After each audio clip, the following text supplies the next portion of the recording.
Chapter 62. Help Me, Cliff.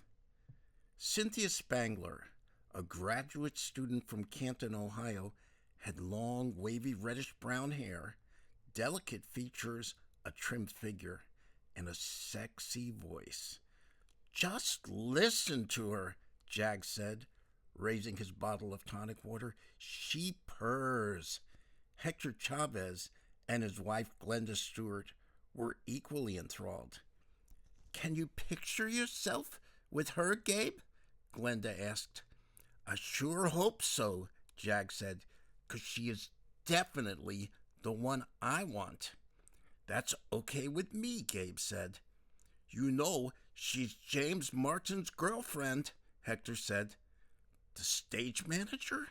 Gabe asked. "And theater prof," Hector said. "He's the reason she came to Lions." Jag cleared his throat. "All we have left to fill is the Buddy Holly double, the drummer, and the two Marines Ricky bunks with."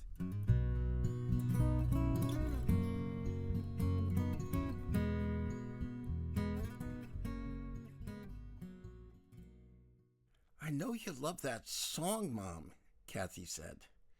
"But he already sang it at Ginny's wedding, and she's going to be right there." "You're right," Judy said. "Not a problem.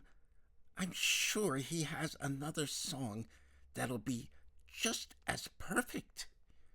"I want everything to be perfect, Mom. I know that sounds stupid, and I know it won't be." "It doesn't sound stupid at all, sweetie pie. I want your wedding to be perfect, too. I want you to be the happiest girl in the whole world. But whether you are or not, I know I'll be the proudest mother, and your daddy will be just as proud." "I think I hear him." Judy reached for a coffee mug. "I'm sure he's still feeling a little down, baby doll." "Yeah, Haas was with us forever." Artie parked in the garage and threw open the kitchen door. "Well, what do you think?" Kathy leaped to her feet. "He's so cute.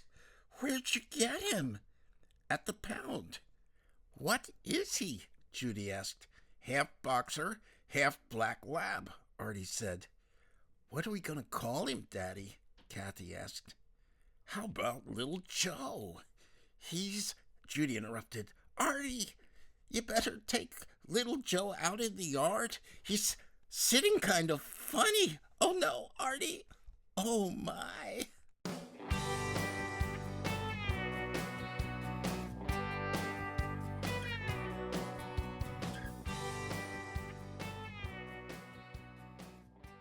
Rehearsals began in late June. At 33, James J. Martin was 10 years older than Cynthia. He liked to refer to her as my fiancée. Though solicitous and amiable toward most of the cast members, he was anything but friendly to Gabe. He sensed the obvious attraction Cynthia felt toward him. On top of that, she loved Gabe's music, and any time he made a witty remark, Cynthia laughed the loudest. One night, in mid-August, Gabe stopped in at Mickey's to meet with Jag, Hector, and Glenda. Cynthia was with them. After dinner, she asked Gabe to go for a ride. "I need to talk to you about something." She drove to a little waterfall and parked. "I'm not sure how to put this," she began. "I've realized some things about myself since we started rehearsal, but I'd really hate for you to misunderstand what I'm about to say." "Okay." "I'm breaking it off with James." "Oh?" "Yeah. Ever since I took on this role, Gabe, he's become more and more possessive and controlling. And I realized something else. I don't love him." "You don't?" "No. I never have. I just liked how he stroked my ego, and how he knew so much about the theater, more than anyone I ever met back in Ohio. But now, I feel like I can't breathe around him. I see how you and Jack are, and Hector and Glenda, how you guys have fun together, and nobody gets jealous or pouts. Yeah? Can I be upfront with you, Gabe? I don't want you to freak out on me. He nodded. She took a deep breath. I like being around you. I guess you know that. I haven't told James about it or anyone else. Not that he hasn't accused me repeatedly. The thing is, well, I want to end it with him, but I'm afraid to. Like I told you, he's very controlling. If he knew I wanted to end it, he'd make things hard for us. Do you know what I'm saying? Not exactly. What do you think would happen? I don't really know, Gabe. I know everyone thinks he's this wonderful, funny, compassionate guy, and he can be. But he's not like that at all with me. He's so possessive and jealous, and he knows I really like you. And besides that, you're so talented to be able to write a play and play two different roles the way you do and write all the songs and perform them. He's very jealous of your talent. So what are you going to do? I want to make a clean break. After that, I hope we can get to really know each other, because I'm very attracted to you, and I thought you might feel the same way about me. I am attracted to you, Cynthia. Well, good, because if you weren't, well, you're an even better actor than I thought. They walked along the river holding hands. As the crickets chirped and the frogs croaked, she asked, "Have you ever been in love?" "Oh, yes, I was, with a girl from my hometown. But she married a pro football player. That was over 4 years ago. I've had a couple girlfriends since then, but I couldn't really commit to either one. I don't think I've ever really been in love," she said. "But being in the play, I've been having a lot of feelings for you. Feelings that are more real to me than anything I ever felt for a guy before." The chirping and croaking sounded to Gabe like, "Kiss her, kiss her, kiss her, kiss her, kiss her." He knew she wanted him to. The sound intensified. "Do it, do it, do it, do it." He pulled her ever so slowly toward him and held her gently like a flower. She laid her head on his shoulder. "You're so nice," she said. "I'm really sorry for the stuff you're going through, Cynthia. I wasn't sure if I should tell you or not, Gabe, but I'm real glad I did now." It was drizzling. They walked back to her car. They sat and talked a little while longer. He made her laugh. She dropped him off at his apartment. He kissed her softly on the cheek. He called Cliff the next morning. They met for lunch.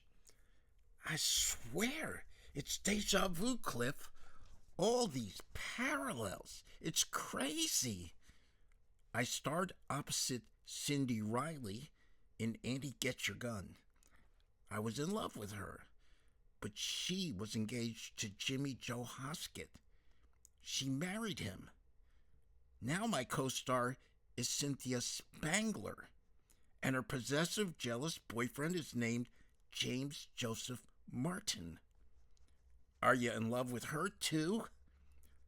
Let's just say I'm very attracted to her. And the problem is, it feels like a trap." "A trap?" "She just seems like a Delilah to me." "That's a rather interesting way to put it, Gabe. So do you know what you want to do then?" "I guess I'll just be her friend." That's a smart move. As for this feeling like a trap, I think your discernment is 100% right. Remember what you told me about the beautiful redhead on the beach in Mexico? Karen? Yes. She told you God was bringing you someone, right? Right. Someone who was perfect for me. And when she said it, Cliff, I just knew she was right. So could Cynthia be a diversion then? Not sent from God, but from the other guy? Because the perfect one's coming soon? Holy crap, Cliff. Holy crap.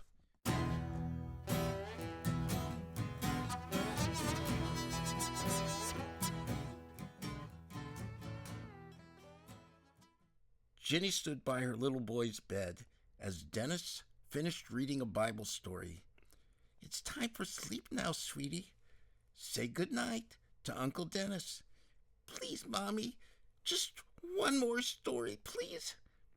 Okay, Jessie, one more. Thank you, Mommy.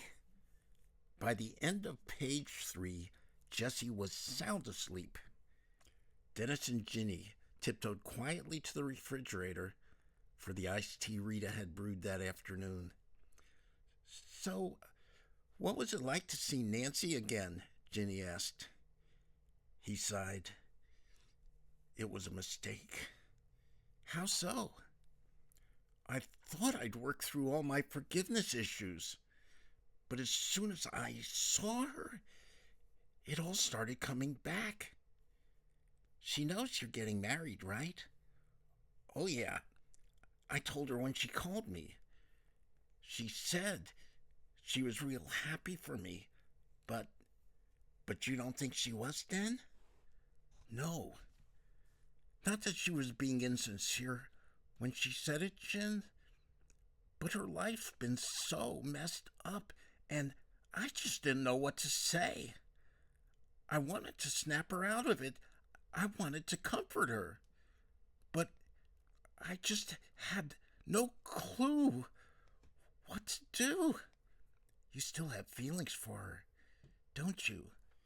Yeah, and I didn't think I would. Not now. I still have feelings for Link, too. Not when I see him. I just feel numb then. But when I'm all by myself, after Jessie and Ma go to sleep, I start remembering what it was like when we were happy, before everything went all to hell. I wanted so much for you to be happy together, Jen. I know you did. That's what I want for you and Kathy. Just to be happy and stay together. She's everything to me, Jen. Did you tell her about Nancy? Yeah. It was okay? She was very sweet about it, but I better give her a call.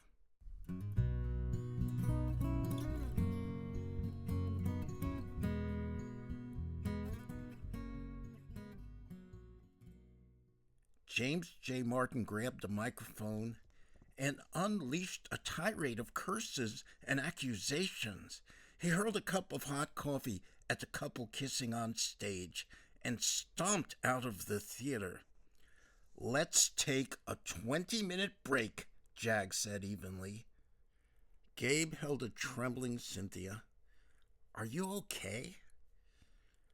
I stayed at Jag's house the last 2 nights, she said tearfully. I told James we could talk about it when the play's over. But he came over last night and he was drunk. He said it was my fault he got bounced and that I should have quit right then and there. I told him I was sorry for what happened, but I wasn't going to let him come in. Not with Jag not being there. He started pounding on the door, and he was yelling all kinds of things. Somebody called the police, but he left before they got there. Did you tell them what happened? I did, but it obviously just made him worse. I am really sorry, Gabe said. You have absolutely nothing to be sorry for, Gabe. It's my mess. Jag walked over a few minutes later. Sorry for the interruption, everyone. Be assured Mr. Martin will be served notice that his employment with the theater department is hereby terminated, and that he is not to go within 500 feet of either one of you. The police department and the university have been notified, and so has my attorney. He is drawing up the papers as we speak.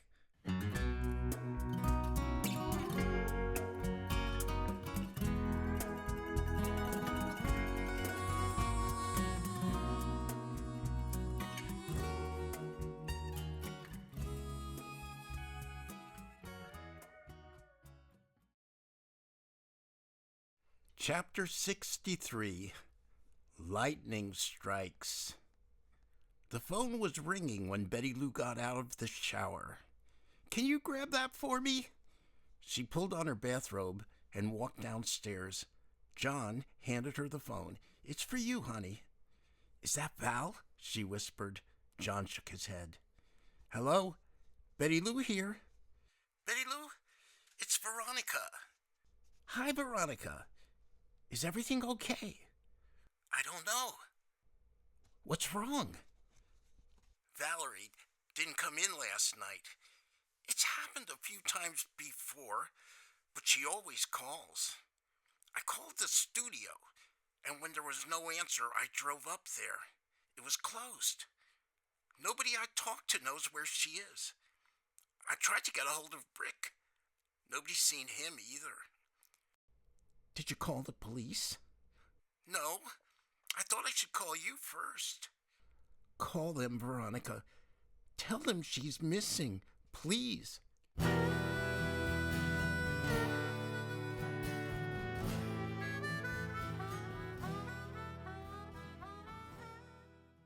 Nearly 3,000 people showed up for opening night at the Anne Zachary Theater.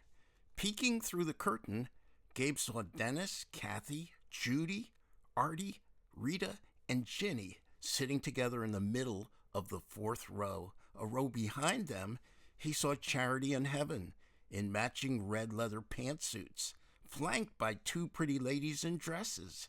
Scanning the crowd, he spotted Cliff and a good-looking older woman about 10 rows back. All right, everyone, Jag said. Ready to kick some tail? Let's do it!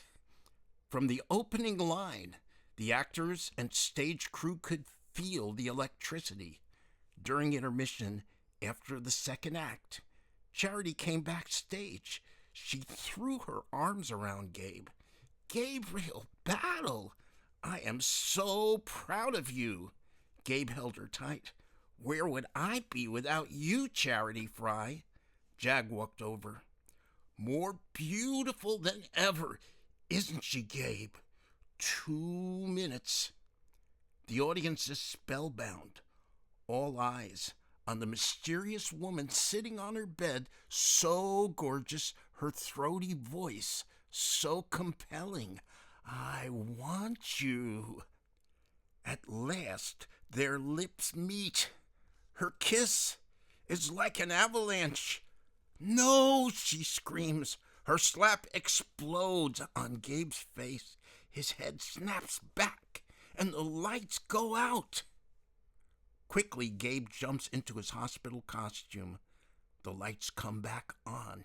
He's sitting up in bed, talking to his mom and girlfriend. He grabs a guitar and plays I'm Telling You Now. The curtain comes down. The audience erupts. The final scene begins after another lightning-fast costume change. Ricky and his band are playing She'll Come Back to Me at a high school dance. On the side of the stage, Richie Valens shakes hands with Buddy Holly. Good show, he says. The music plays on as the curtain falls. The applause is deafening. The cast members come on stage. First, the band members take a bow, then the two Marines, the doctor and the nurse, Ricky's mother and girlfriend, then Buddy Holly and Richie Valens wave to the crowd. Finally, Cynthia and Gabe come out. The cheering throng jumps to their feet.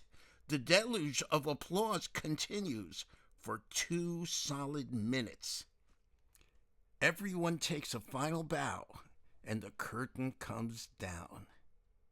Heaven was one of the very first to greet and congratulate Gabe after the show.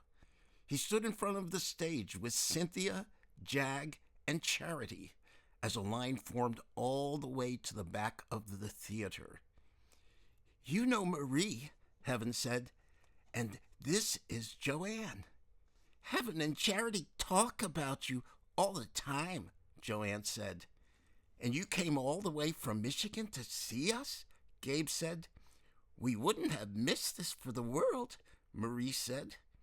It was hugs and smiles all around for Gabe and Cynthia. He introduced her to the Rizitanos and the Solomons. "Great show, Gabe," Artie said. "I'm so proud of him," Rita said. "Me too," Dennis said. "We all are," Judy said. Artie nodded. "And Cynthia, you were wonderful," Rita said. "What an incredible voice you have." "Thank you, ma'am," Cynthia said. Kathy hugged Gabe. "You make me so proud." And Cynthia, "You were fantastic." "Thank you. I just love being part of this. Gabe's just so amazing." "Yeah," Kathy nodded. "He sure is." Gabe did his aw shucks I bet. "Cynthia, this is Ginny." "It's nice to meet you, Ginny," Cynthia said. "Thank you." Ginny leaned against Gabe. She put her arms around him, and his heart began to pound. He gasped for air. He tried to say something, but his tongue froze. "Are you all right, Gabe?" Ginny asked. He nodded his head slowly, bedazzled by something he was seeing for the very first time.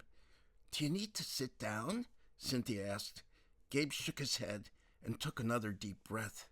"We're hoping you can join us tomorrow morning," Rita said. "Can you come for breakfast?" Judy asked. "At the hotel? Bring your friend too, okay? 9 o'clock. "Sure," Gabe said, dizzy and unsettled as another wave of theater-goers pressed in. "Your friends are super," Cynthia gushed. "I'll be right back," Gabe said. He hustled to catch Cliff and his wife a few steps from the exit. "Gabe, you were phenomenal," Cliff said. "This is my wife, Anita." "Thanks for coming," Gabe said. She smiled. "I'm so glad we did." "Your husband's amazing. He's done so much for me." "Save it," Cliff said. "This is your night. You better get back to your fans, okay?" "I'll see you next week." 3 newspaper reporters stayed to do interviews and take pictures. Afterward, the cast and crew gathered at Mickey's for a late snack and celebration. Cynthia picked Gabe up the next morning. "Did you see what the paper said about us?" she asked. "Yeah, they definitely liked it." "Liked it? They called you the entertainment world's best-kept secret." "Yeah, pretty heady stuff." At the Holiday Inn, Gabe shook quite a few hands and autographed several programs. He tried to respond to everyone and everything, but all he could see and feel was the petite redhead sitting across the table. Ginny was the same as ever, friendly, bubbly, and chatty. Her laughter reverberated in Gabe's soul, even as Cynthia's fingers amorously probed his upper body. After a solid round of raves for the play, the conversation turned to Dennis and Kathy's wedding. Are you bringing a date? Judy asked Gabe. Cynthia peered intently. I don't think so. Well, if you decide to, Judy said, you know any friend of yours is always welcome at our house. Gabe hugged everyone as they stood outside the restaurant. One embrace was like a volcanic eruption. I love you, Jenny, he said.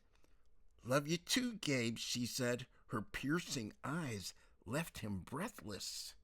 Your friends sure are nice, Cynthia said as they got back into her car. He nodded softly. I'm going back to Jack's, she said. Why don't you come with me? I'd really like to, Cynthia, but I need a shower, and a nap wouldn't hurt either. I just couldn't sleep at all last night. Me either. She dropped him off. See you tonight, she said. Call me if you need anything. 3,300 people filled the theater for the second performance. The cast and crew received another standing ovation at the end. The party was at Mickey's, but Gabe and Cynthia joined his parents and brother for ice cream at a Howard Johnson's. That style of music isn't really my cup of tea, Lydia said, but you certainly kept it moving, and obviously your audience appreciated it. Your son's brilliant, Mrs. Harevich, Cynthia said. Do you really think so? Lydia said. He's always had the ability. He just needed some discipline and direction. Gabe followed his father to the men's room. She's a real looker, Gregor said. I know. Clearly, son, she has a thing for you. I'm in love with someone else. Heaven? No, it's Ginny. I just found out, really, last night. She hugged me, Dad. Yes? I felt a jolt of electricity. Electricity? Sounds serious. Have I met her? Yeah, at graduation, Kat's best friend, the redhead, with a red-haired baby boy. Oh, yes. I remember her now. Nice-looking girl. Gabe and his father were washing their hands when Gil popped in. I think Mom really likes her, he said.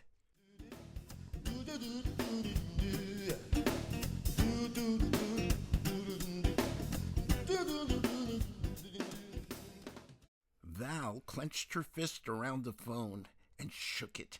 Jeez, Mom, I try to get away for just one lousy stinking night, and you sick the cops on me. How paranoid is that? Now it's going to be all over the news. Why, Mom? Just tell me why. All you had to do was call Veronica and tell her where you were. I'm not a little kid, for crying out loud. When are you going to get that through that little pea brain of yours? Don't you disrespect me, Valerie Jean. I'm still your mother. How hard is it for you to pick up the phone and dial? Don't you even want to know why we were out celebrating? It doesn't matter why. What matters is you had me worried sick about you. For nothing. Don't you have anything better to do with yourself, for pity's sake? When you have children of your own, you'll understand. Oh, thanks for the sage words, Mom. I don't appreciate your attitude, young lady. I'm going to be on Ed Sullivan Presents. Appreciate that. Betty Lou seethed, unwilling to budge. Didn't you hear what I said, Mom? I'm going to be on Ed Sullivan, damn it!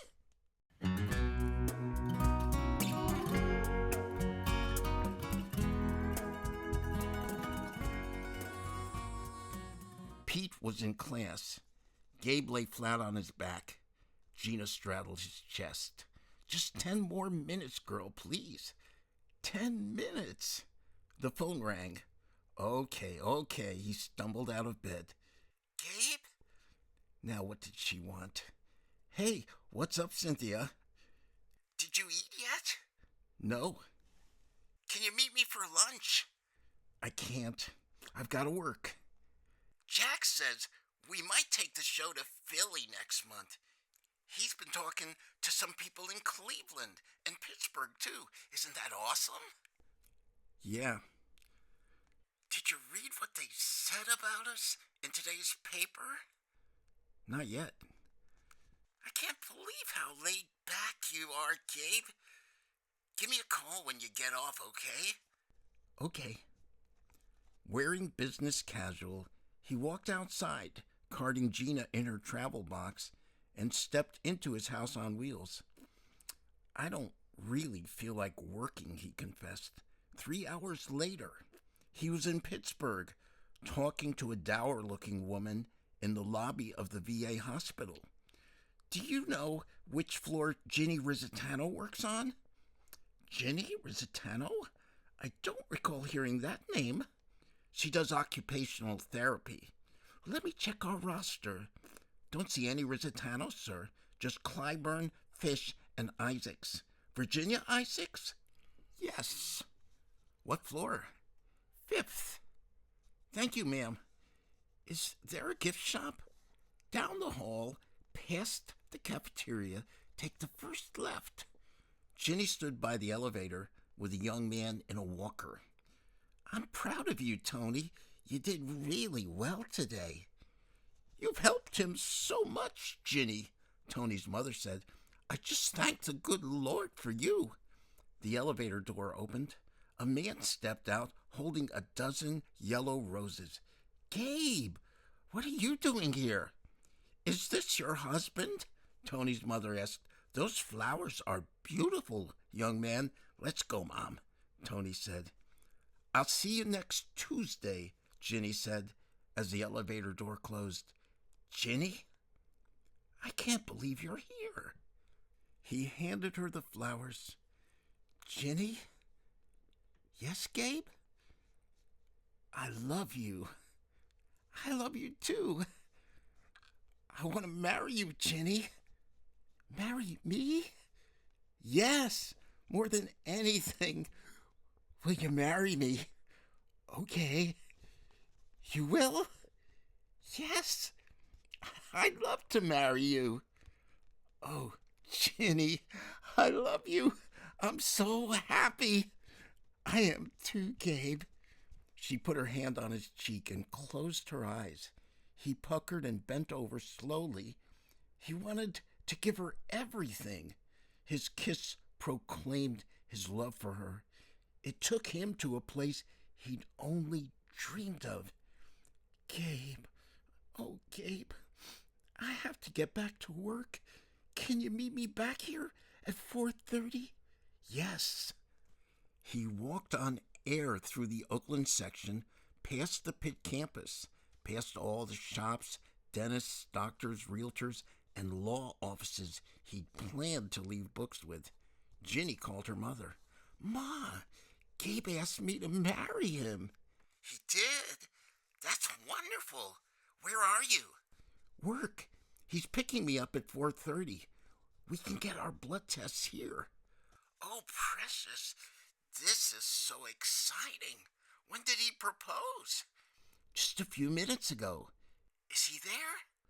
No, he left, Ma. I still have 2 people I have to see. When are you getting married? We can get our license tomorrow morning at City Hall and get married Friday morning. This Friday? You don't want a big wedding? I just want him, Mama. You already got your hands full with Den. But I want you there when we take our vows, Kath and Den too. What about his family? We'll figure it out. Oh, honey, this is so wonderful. At 4:30, she was kissing Gabe again. We're having dinner at Ma's. She's thrilled. We can get our blood test on the 3rd floor, and we can get married Friday, Gabe, if you like. Friday? Where? City Hall. No church wedding? Not if it means waiting. Oh, Ginny.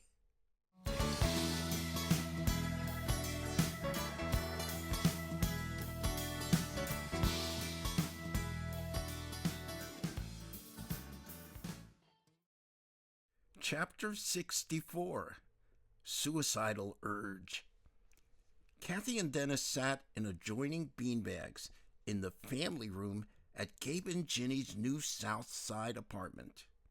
It was a Sunday evening. The big housewarming had receded to a small gathering of friends. "Jesse sure likes having a cat, doesn't he?" Kathy said. Ginny handed her a brownie. "Oh, yeah, but you gotta watch him like a hawk, 'cause he puts his hands in her dish." "He thinks it's Cheerios," Gabe said, as he licked a spoonful of crunchy peanut butter. "Where'd you get that mandolin?" Dennis asked. "It was a wedding gift," Gabe said. "Nice. Do you play it?" "Not yet. It's a little different from guitar." Kathy cleared her throat. "This sure is a cozy place." "Yeah," Ginny said, as her rug sweeper devoured cracker crumbs. "Ma wanted us to move in with her, of course. But this is so close to work, and the VA's got daycare anytime we're both working." "Did you bring back a lot of shells?" Kathy asked. "Bunches," Ginny said. "But you gotta hit the beach early," Gabe said. Ginny nodded. "After 8, all that's left is broken ones." Dennis picked up the remote control. "Speaking of 8, folks, it's time for Big Ed." "Do you know what she's gonna sing?" Kathy asked. "Gotta be Fantasy and Moonbeams," Dennis said. "That is her hit single, number 20, and rising." "I can remember when she wrote it," Gabe said. "Right after Grappelli's wife moved in with her, wasn't it?" Kathy said. "Yeah, after the fire," Gabe said. "Doesn't it seem like that was 10 years ago?" 100, Kathy said, "and Cross seems a million miles away." After promising a great lineup, Ed Sullivan paused, scowled, and announced, "I regret to inform you that Miss Valerie Youngblood, one of popular music's fastest rising stars, will not be appearing on tonight's program due to illness, but we are planning to have her with us in the very near future." Later, as Jessie slept, Gabe and Ginny sat on the couch holding hands. "I noticed when Den asked about the mandolin," Ginny said, "you didn't mention who gave it to you. Was that by design?" Gabe scratched his forehead. "I suppose I withheld that tidbit.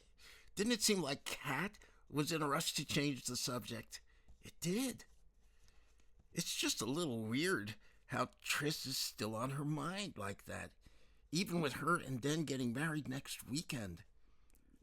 Does he still write her or call her anything?"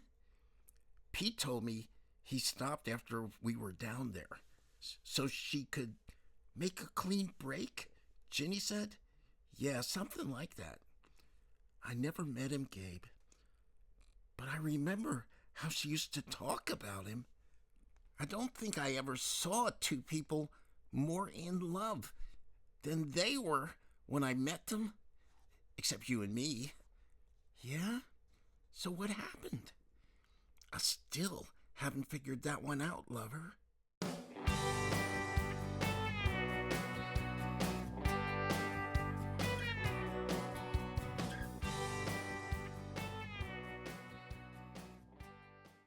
The doctor bowed his head. "Mrs. Parrish, I don't know if this was an accident or if she was trying to kill herself, but she's going to be all right. We have every reason to think so. Does she have any history of drinking or taking sleeping pills? I certainly wasn't aware of any. Did you know about her pregnancy?" "Her pregnancy?" He nodded his head slowly. "When's the last time you talked to her, ma'am?" "It's been 3 weeks. She was furious with me because I told Veronica to report her missing." "Is that the woman who called us?" "Yes, Valerie stays with her. She called me when Valerie didn't come home one night, and I told her to call the police. They found her, but there was a lot of wild stuff going on. Nobody got arrested as far as I know. But she was fit to be tied. I called her a couple of times since then, but she didn't call me back. So, she's pregnant now? No, ma'am, not anymore. Best I can tell, she miscarried in the last 3 or 4 weeks. Do you know who the father is? No, I certainly don't. And maybe I shouldn't speculate either. But her producer, it seems to me, has had designs on her. He's much older, Doctor. Do you think we can take her home today? He shook his head slowly. We need to keep her a little longer, ma'am. We're doing a tox screen so we can see what she's been taking. Can I go see her? Yes, ma'am. Just try to keep things calm, okay? She hasn't really said much of anything since they brought her here, but she was conscious. Do you want me to come in with you, Betty Lou? John asked. Of course I do, but let me see first how she is. They walked down the hall. Betty Lou tiptoed into the room. Val was sleeping. Betty Lou bent over to kiss her gently. I'm here, baby, she whispered. Val opened her eyes. She gritted her teeth and hunched her shoulders. Both hands started to shake. I love you, baby, Betty Lou said. Val glared at her. It's okay, baby. Nobody's gonna hurt you anymore. Leave me alone, Mom. Sounds like you got a frog in your throat. It ain't no damn frog. Will you leave me alone? You know I can't do that, baby doll. Yeah, you can, please. Just leave me the hell alone, all right? And just stay out of my life. Oh, honey, I'm so sorry. Sure you are, Mom. I can just tell. Why'd you do this to yourself, darling? Was there something wrong? Something you couldn't deal with? You can tell me, you know. Yeah, right. And I know what you'll say, too. You don't know what I'll say. Oh, yes, I do. 'Cause it's always the same old tired line. And that's all it's ever been, too, a line. Val pushed a button on the side of her bed. Soon a nurse was there. What do you need, honey? I need to get some sleep. But this woman won't leave me alone. The nurse turned to Betty Lou, who was in tears. It's all right, Betty Lou said.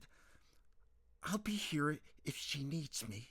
She reached for her daughter's hand. I love you, baby. I love you more than anything. Get some sleep now. Val ignored her.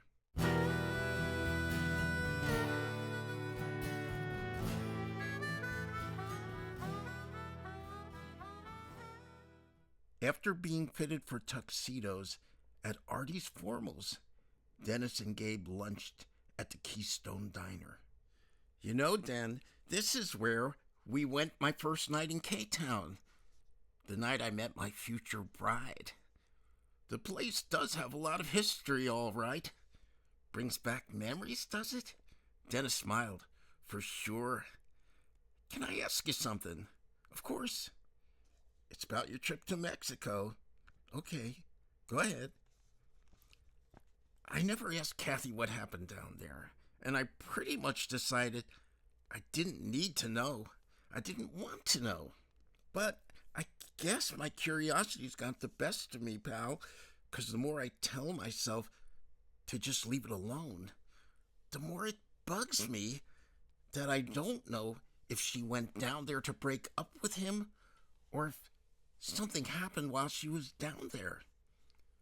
Don't you think maybe you should ask her, Den? I just hate to open up a can of worms like that now. We're getting married in 3 days. Yeah, 3 days. Just tell me one thing, pal, okay? One thing. Did she call it off or did he? What difference does it make? Can't you just answer my question, man? Why are you doing this to yourself? I don't know, Gabe. I'm sorry. Just a bit nervous, are we? Yeah, I reckon so.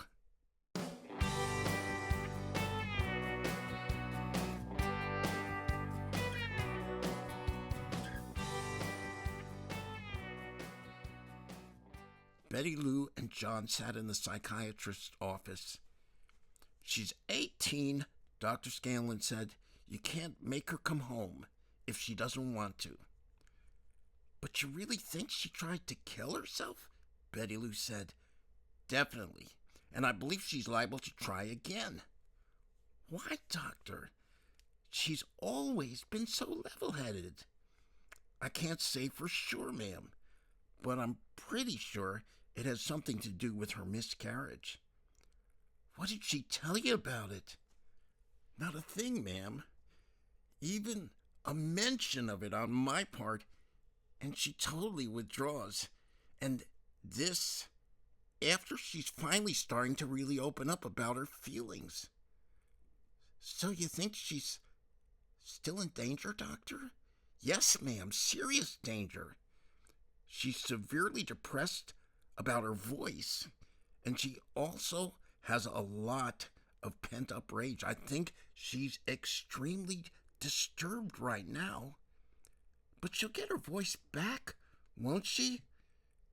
"Not if she doesn't start taking care of herself, which right now, it's more than she's capable of doing." "What are our options?" John asked. "I strongly urge you, sir, to place her in a psychiatric facility. We can draw up commitment papers if necessary, if she's unwilling to enter a program voluntarily."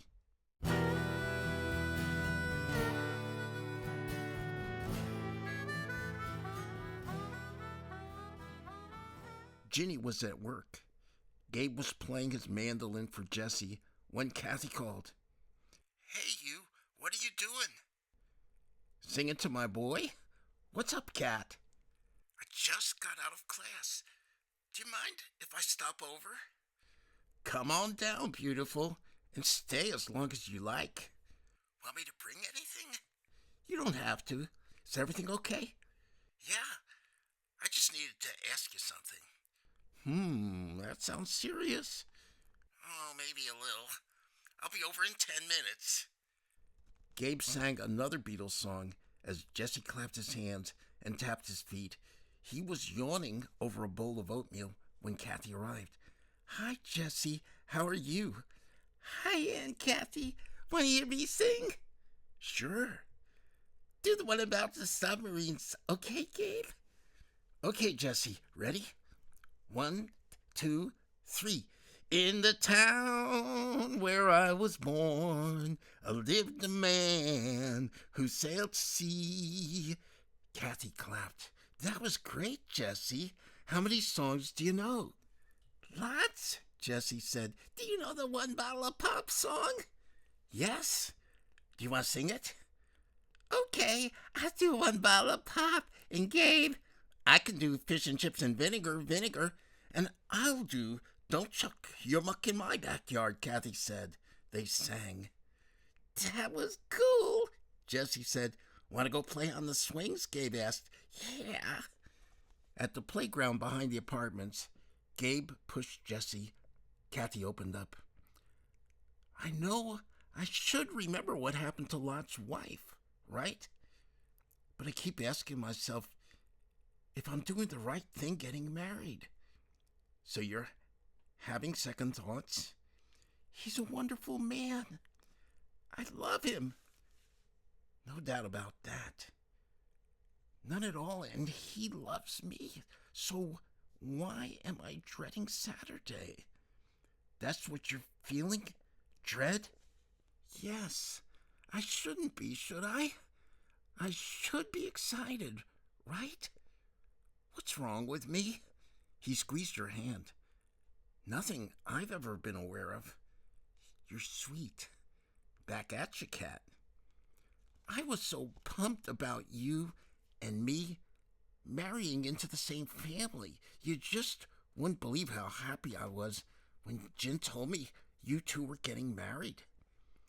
I think we both know what the problem is, Kat. Why there's trepidation. But I honestly don't know what to tell you at this point." "Did Trist tell you why he was breaking up with me?" What did he tell you? Just that it was best if we ended things? Because I need someone that's devoted to me like my father is to my mother.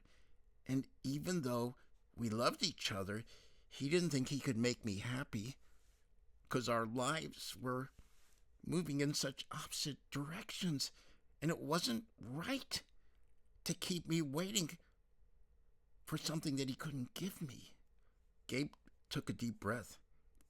I think when you got sick, Kat, that really flipped him out. Everything he said sounded right when he said it. But no matter how hard I try, I just can't seem to let go. I still think about him all the time. Maybe you're not ready to get married. I turned Dennis down the first time he asked me. But when my heart was broken, he was there for me. He has never wavered. He's thoughtful, he's honest, he's affectionate, he's funny. He's really everything a woman could ask for in a man. Are you going to marry him? Yeah, I think I will.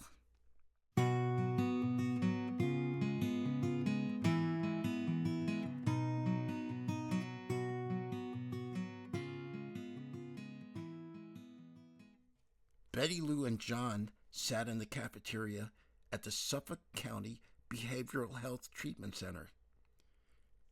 Can you believe the nerve of that guy, John?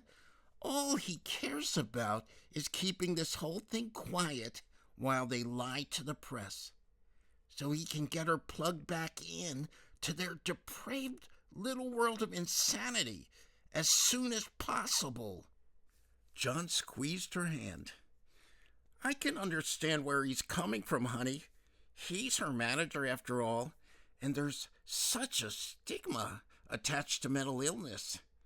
She was just fine before they started messing with her head. Sweetheart, the music business has a long history of addiction, suicides, drug-related deaths. It's got to be the last world we ever wanted Valerie to be part of. But she's an adult, at least according to the state of New York. And this is the world she chose for herself. But there is a bright side to all of this, bless God.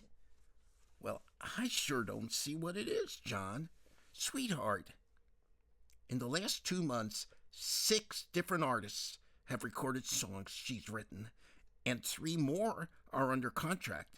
Atlantic's getting a lot of money for the publishing rights, and the royalties will be substantial if any of the records climb the charts, and I've got to think they will. John Parrish, how can you even talk about that now? My girl just tried to kill herself. I know, honey, I know. What I don't understand is why. She told me she was living her dream. Something went wrong, honey, but we'll just have to be patient and get her the help she needs. We might never know what happened. Please, John, don't talk like that. She's going to be all right. We've always been able to talk about things.